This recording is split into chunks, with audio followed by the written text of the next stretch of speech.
এই যে আওয়ামী লীগ আমরা মিটিং মিছিল কিছুই করতে দেয় না, এখন বহু রাজনৈতিক নেতাকে গ্রেফতার করে জেলে বন্দী করেছে। আমি বলবো সকল রাজবন্দী মুক্তি চাই আমরা, সকল রাজনীতি সকল নেতার ভাইয়েরা। আমাদের নেতা, সিলেটের নেতা, আমাদের সাংগঠনিক সম্পাদক ইলিয়াস আলীকে গুম করেছে কে? এই বর্তমান সরকার। আমাদের চৌধুরী আলমকে গুম করেছে কে? এই বর্তমান সরকার। আমাদের বহু নেতাকে গুম করেছে কে?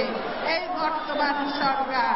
তারপরে শুধু তাই নয়, এমনকি জামাত ইসলামের নেতাদের উপরে যেভাবে নির্যাতন চালানো হচ্ছে সেটা আমি নিন্দা করি। এবং তাদের একটা ইয়াং ছেলে শিবিরের সভাপতি যে নির্যাতন চালানো হয়েছে এর তীব্র নিন্দা করি, আমি তীব্র নিন্দা করে প্রতিবাদ জানাই। এই কোনো মানুষের সঙ্গে এরকম কাজ হতে পারে না। তাই তারা বলে বিএনপি জোট ক্ষমতায় আসলে নাকি দেশের সংগ্রামে। আমি বলি আওয়ামী লীগ আসলে, ক্ষমতায় আসলে দেশের সন্ত্রাস বাড়ে, দেশের সন্ত্রাস বাড়ে, লুটপাট হয়, দুর্নীতি হয়। আপনারা দেখেছেন দুর্নীতি হয়।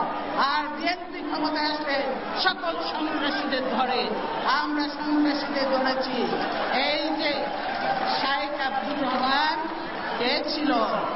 ওই মির্জা আজমের বোনের জামাই দুলাভাই ছিল। দুলাভাই সন্ত্রাসী ছিল, তাদের গঠন